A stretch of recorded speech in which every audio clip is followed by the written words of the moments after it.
Okay, Michelle. Are we ready? Yeah.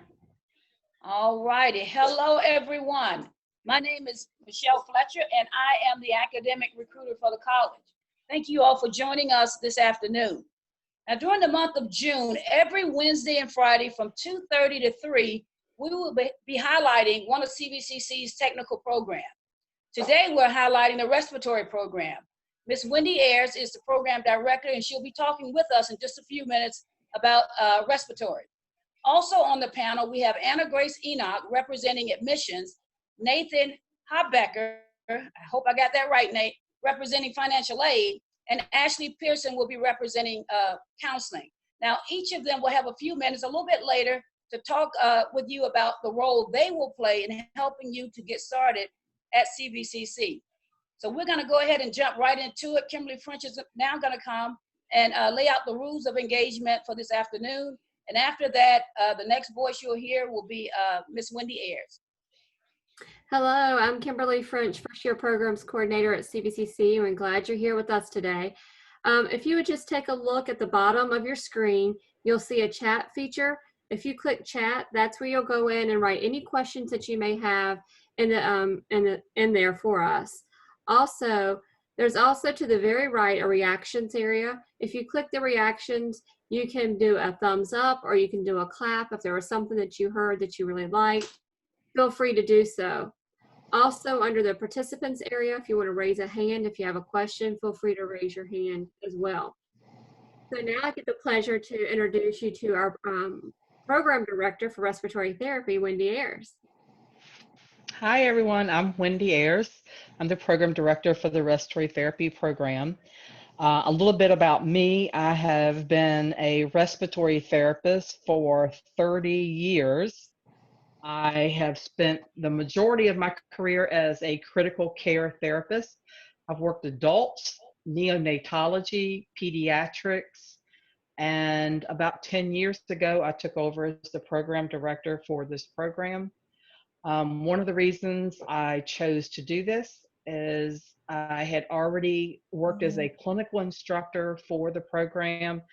The position came open. I really like the teaching aspect of it.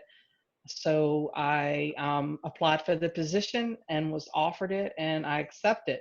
So a little bit about the program. It is a 50% lecture, 50% hands-on, and in the clinical setting. So we have classroom time that we learn through lectures and case studies and other written material. And then we have about 25% that we spend in the lab, learning how to do procedures and technical equipment. And then we spend about another 25% in the clinical areas to learn hands-on with actual patients. As of right now, we have been teaching online for our classes. Hopefully this fall, we'll have to see how things go, but hopefully this fall, we're going to be back in the classroom for face-to-face instruction. We're going to start the week after next back in the lab and in the clinical arena with face-to-face lab time and face-to-face clinical and back in the hospitals. The majority of our students do finish on time. I would probably say 99% of our students finish on time. We take a max of 20 students per year for a cohort. We don't always take 20 students just because the more students that we take, the harder it is to place them in the clinical setting. So really, we try not to accept over 15 students because of our clinical settings. Let's see. Probably the most difficult part of our program is the commitment aspect of it. It takes a large commitment from the student because it is a medical program. You're learning a lot of new terminology, a lot of new information about the body, specifically the cardiopulmonary aspect. So it does lead itself into some difficulties for some students. Our advice is that you just really need to stay with studying on a daily basis and covering the material and asking appropriate questions, and also jumping in there and doing the hands-on aspect of it as much as you can. That really will lend itself well for the students. Let's see, credentials. Once in the program, we get you basic life support certified. We also, towards the end of the program, you get certified in pediatric advanced life support, as well as advanced cardiac life support. Once you graduate, you have to take a set of boards in order to practice. It is a written boards as well as a clinical simulation exam. Once you pass both of those, you earn your registered respiratory therapy credentials, and then you have to apply for a license in whichever state that you're going to work in. You cannot apply for a license until you have earned credentials, and you can't earn credentials until you pass your national boards. So those are all the credentials that you would get in our program. The average salary for our profession, as when they did the last salary surveys in the United States, was right at around $65,000 a year. In this area, you can expect starting pay after graduation and passing your boards and getting your license about $45,000 per year. That's starting average salary. It depends if you're working in Lynchburg. If you move outside of Lynchburg, maybe to the University of Virginia, which is where I spent my entire career, you're going to make a little bit more than that, just because it is a larger institution. It's a teaching institution. As far as financial aid, yes, financial aid does cover our program. I keep virtual hours during the program always. And while we're in the classroom, my office is actually in the classroom. So not only am I available for virtual hours, also will have office hours, and plus I'm in there all day long usually, unless I'm teaching a class. So I get students in my office outside of my office hours. Let's see, I'm trying to think. Oh, math. There is much math in our program. I am straightforward with that. You do need to know how to do basic math and basic algebra. I don't think any of the math is overly difficult, but we do have math in the program. It is a part of our program. And our students, once they graduate, there's quite a few different areas that you can go into work. Most of our students, once they graduate, they start to work in the hospital for that experience, but other areas you can go into is home health. You can go into organ procurement. You can work in supervising positions, education positions, management positions. You can work in cardiopulmonary rehab. Those are just some of the areas that you can get into with our profession. We highly encourage our students, once they finish our program, to continue their education and earn their bachelor's degree, and hopefully also earn their master's degree in respiratory therapy leadership. I think that's pretty much most of the information I wanted to share. So I am going to hand off to Anna Grace from Admissions and Records. Thank you, Wendy. My name is Anna Grace, like she said. I am representing Admissions and Records today. What I'm going to do really quickly is just run through how you go to apply for our college and just a couple of things that we can help you with in our department. First of all, to apply, you go to our website, centralvirginia.edu, and then on the top left-hand side, you'll just click on Apply Now. Once you click on that, it takes you to a great little page that has little checklists and stuff like that on it. Check that out. But then on the top right-hand side, you'll click on Apply Now again. That takes you to a site that asks you for a username and a password. This is brand new, just something that you need to make up for yourself. It's just for the application process. You won't need to remember it later. It's only if you get kicked out while or you need to stop in the middle of your application and then sign back into it later. A couple of things that you need to be aware of as you're filling out your application. One, the Social Security number is not required. However, you would need to put it in if you're going to be using financial aid of any kind. They will have to have it for it to link to your account. The other thing is when you're filling out the in-state tuition portion, be very mindful of the questions and how you're answering them. Make sure that you read the questions carefully. Anything that is not put in correctly on that part, we have to have documentation of it later, and that will slow down your process getting into classes and such in the college. The last page that you come to once you've completed your application, that has 3 very important things in it that you need to remember. One is your username, the other is your password, and the last one is your ID number. Your ID number is what we will use anytime you call in to look you up. And then your username and your password you will use to log into your CVCC account.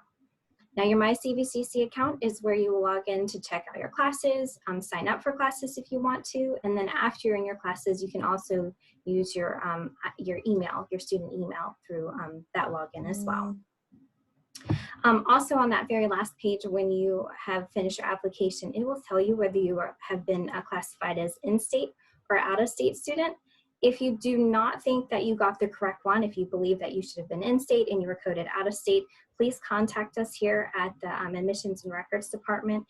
There will be some documentation, things like that, that you'll have to help us with in getting that back into the in-state tuition if that's what you are qualified for.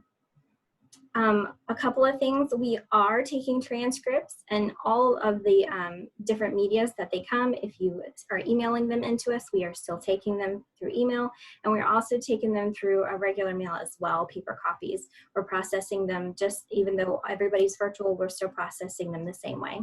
So if you have any other questions, we are here to help. Just contact us here at the Admissions and Records Department.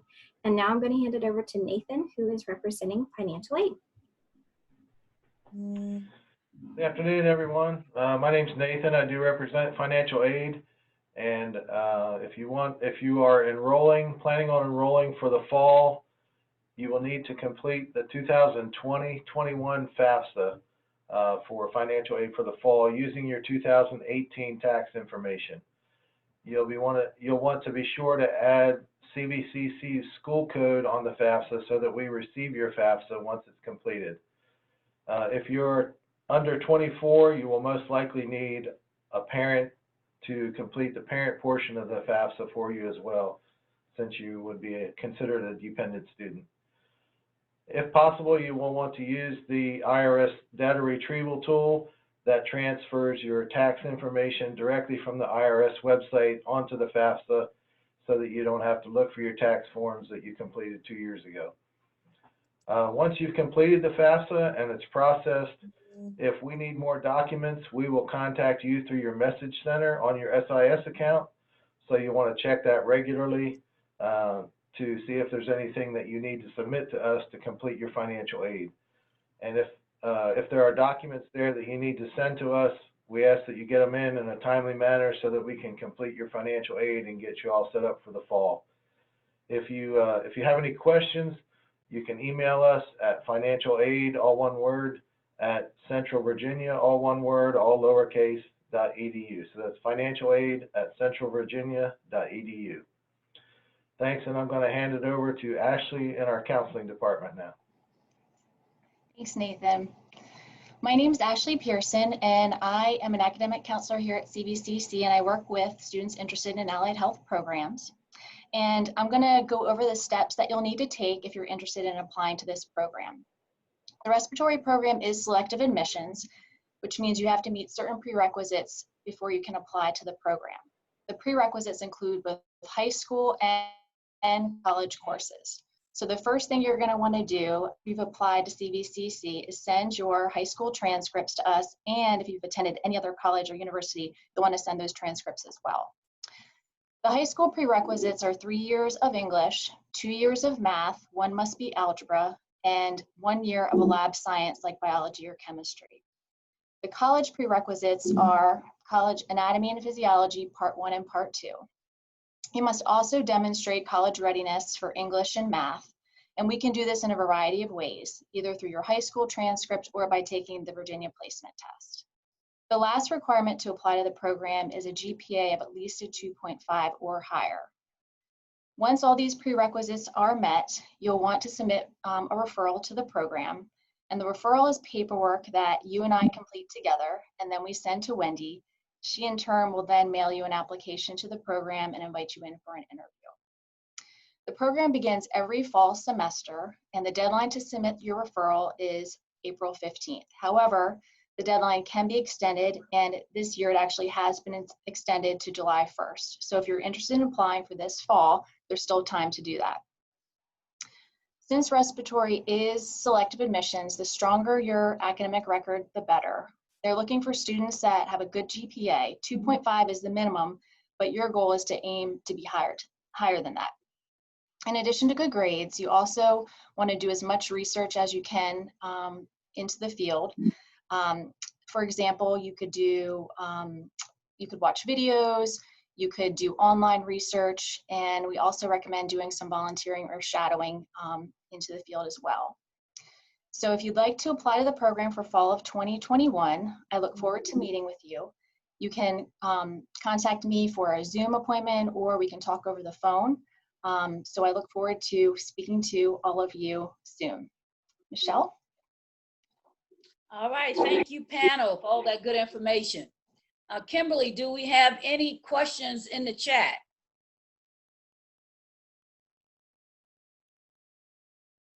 No, but I can open it up to anyone. If you have any questions, you feel free to unmute yourself and you can go ahead and ask the questions now.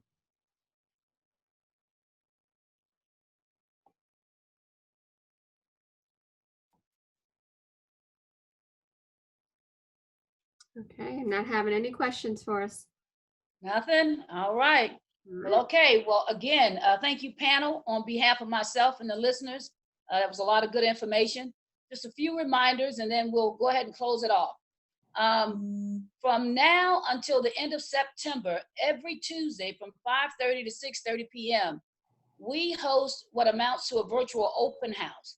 So next Tuesday, June 16th, we will host someone from the English department. And because I know that English is a class most of our programs require, I would encourage all the listeners to please join us next Tuesday to listen in and hear someone from the English department talk with you about what you can expect. I would also ask you to keep a check on our website for other virtual activities that we have going on. This session that you're listening to, all of our sessions are recorded, and they are located on our website and our YouTube channel, so please feel free to go back and listen again and again and again. And thank you for joining us this afternoon, and we hope to see you at a future virtual session. Thank you.